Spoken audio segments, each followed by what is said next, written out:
आजची जी रेसिपी आहे ती एकदम मस्त आहे, सगळ्यांनाच आवडणारी, मुलांसाठी हेल्दी। तर कोणाकोणाला ही भाजी माहिती आहे ते कमेंट करून सांगा। आजची जी ही भाजी आहे तिची भाजी न दाखवता मी तुम्हाला पराठे दाखवणार आहे। तर आंबाडीच्या भाजीचे मी तुम्हाला पराठे दाखवणार आहे। पानं मी इथे निवडून घेतली आहे आणि दोन प्रकार मी पराठ्यांचे तुम्हाला इथे करून दाखवणार आहे। तुम्हाला काढे घ्यायचे असेल भाजी करताना तर घेऊ शकता। मी थोडे जास्त पानच काढलेले आहे कारण मला याचे पराठे करायचे होते म्हणून। आता हे सगळं निवडून झाल्यानंतर त्याला मिठाच्या पाण्याने स्वच्छ इथे धुवून घ्यायचं आहे। 2 पाण्याने स्वच्छ याला धुवायचं आहे। भाजीमध्ये बऱ्यापैकी अशी माती निघते, पाणी बघू शकता तुम्ही पाणी कसं गढूळ झालेलं आहे ते। आणि त्यानंतर परत एकदा स्वच्छ असं पाणी घेतलेलं आहे आणि दुसऱ्या पाण्याने मी याला आता धुवून घेणार आहे। धुवून झाल्यानंतर याला आता चिरून घेणार आहे। असं काही जास्त फाईनली चॉप करणार नाहीये, थोडंसं असं मी जाडसरच इथे चिरून घेतलेलं आहे कारण नंतर आपल्याला याला फ्रायच करायचं आहे। आणि आता गॅस चालू केलेला आहे, त्यावर आता कढई गरम करत ठेवलेली आहे आणि डायरेक्टली तेल न टाकताच मी आंबाडीचे पानं जे चिरून ठेवले होते ते याच्यात टाकून देणार आहे। आणि परतत असतानाच त्याचा कलर आता बदलत चाललेला आहे, तुम्हाला दिसत असेल व्हिडिओमध्ये। आणि त्याला मी व्यवस्थित परतून घेणार आहे। अगदी बिना तेलाचाच परतलेला आहे, गरज पडत नाही तेलाची। तुम्हाला जर आवडत असेल तर थोडेसे 2-4 थेंब तेल तुम्ही याच्यात टाकू शकता, पण बिना तेलाचंच ते होऊन जातं, काही गरज पडत नाही। त्यानंतर गव्हाचं पीठ घेतलेलं आहे, त्यामध्ये आता मीठ टाकायचं आहे चवीनुसार, पराठ्यांना लागतं तसं। आणि ओवा आता इथे हातावर थोडासा असा रगडून टाकलेला आहे आणि जिरे टाकलेले आहे। इतके मस्त ओव्या जिऱ्याचे हे पराठे होतात। आणि आंबाडी जी फ्राय केली होती एक जुडी पूर्ण, ती आता याच्यात टाकून द्यायची आहे। आता हे गरम आहे म्हणून मी थोडं चमच्याने पहिले हलवून घेते आहे आणि मग थोडं हाताला सवय निघत, थंड झाल्यावर नंतर मग हाताने मळणार आहे। थोडं तेल आता याच्यात टाकायचं आहे कणिक मळण्याच्या पहिलेच। आणि आता हाताने सहन होईल असं झालेलं आहे, त्यामुळे मी पहिला त्याला सगळी भाजी पिठाला हिलावून घेतलेली आहे। मीठ मिक्स करून आता नॉर्मलच पाणी घेतलेलं आहे आणि आता याचा व्यवस्थित असा डो तयार करून घ्यायचा आहे, कणिक मळून घ्यायची आहे। आणि तेलाचा हात लावून आता याला व्यवस्थित मी असं पराठ्याला लागतं तसंच मी इथे पीठ मळणार आहे। पराठ्याला ज्याप्रमाणे लागतं त्याप्रमाणे पीठ मळा, कारण आपल्याला याच्यात काही असं स्टफिंग करायची नाही, त्यामुळे पराठ्याचंच पीठ मी इथे मळलेलं आहे। तर बघू शकता तुम्ही, आता ते झाल्यावर झाकून ठेवलेलं आहे। त्याबरोबर मी आता साइड बाय साइड ते पीठ भिजूस तर कराळ्याची चटणी इथे करून ठेवते आहे। चटण्या एकदा घरात करून ठेवल्या किंवा आपण काही भाजी नसेल तर पोळीसोबत, पराठ्यांसोबत, कशासोबतही खाऊ शकतो।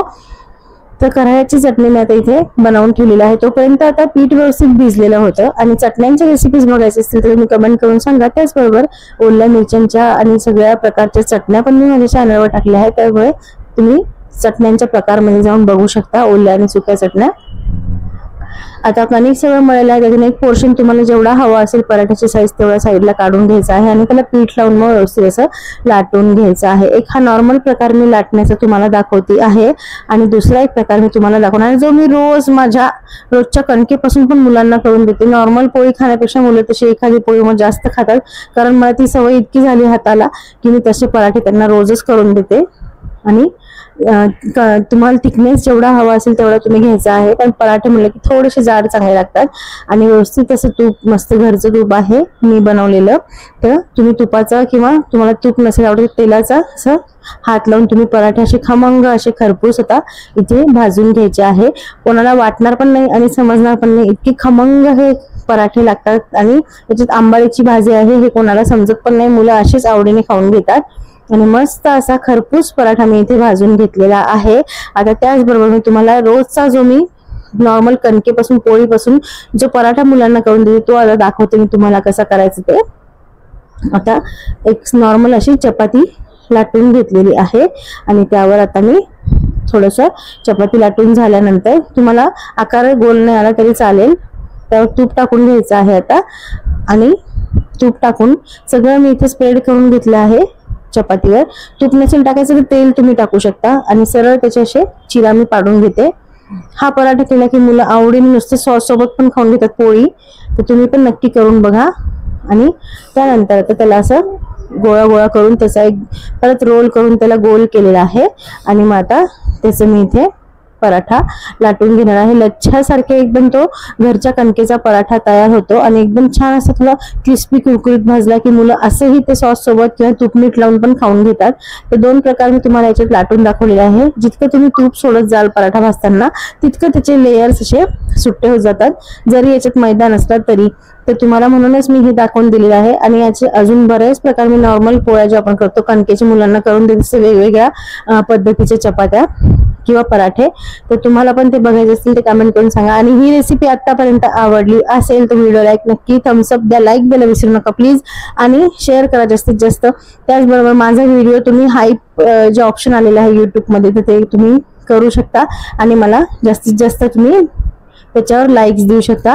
त्याचबरोबर आता मी चटणी केलेली होती कराण्याची, त्याचबरोबर शेंगदाण्याची पण करून ठेवली, थोडंसं काकडी वगैरे घेतली आहे. आणि हे घरचं बनवलेलं दही आहे पराठ्यांसोबत, जे चांगलंच लागतं. आणि असं पण साखर टाकून बघा माझं दही किती मस्त बनलेलं आहे. मी घरीच दही शक्यतो बनवत असते, ताक दही सगळं घरचं असतं तुपापासून. आणि मस्त असे पराठे बनवून तयार आहे. मी मुद्दा म्हणून असं मोठं ताटभर सजवलेलं नाहीये, नॉर्मल असं गावरान पद्धतीने असं पराठ्यावर चटणी टाकून इथे दही वगैरे टाकून घेतलेलं आहे. आणि शेंगदाण्याची चटणी सोबत तेलापेक्षा मला दह्यासोबत मिक्स करून खायला खूप आवडते. तुम्ही कशी खाता ते पण कमेंट करून सांगा. आणि पराठे बघू शकता खुसखुशीत असे खमंग झालेले, आणि खाताना जे जिरं ओवा तोंडात येतं ना ते खूप छान लागतं आणि खूप मस्त लागतं. चला तर आता गरमागरम पराठे मी खाते आणि मुलांनाही खाऊ घातलेले आहे. ते खूप मस्त झालेले आहे. चटणी मला दह्यामध्ये मी मिक्स करून नंतर खाणार आहे. आणि आता हे पराठा मी एन्जॉय करतो. तुम्ही पण नक्की करून बघा. रेसिपी आवडल्यास लाईक शेअर कमेंट करा आणि बनवून पाहिल्यास तुम्ही फीडबॅक देऊ शकता. तर आता भेटूया पुढच्या एक नवीन रेसिपी सोबत. तोपर्यंत बाय बाय.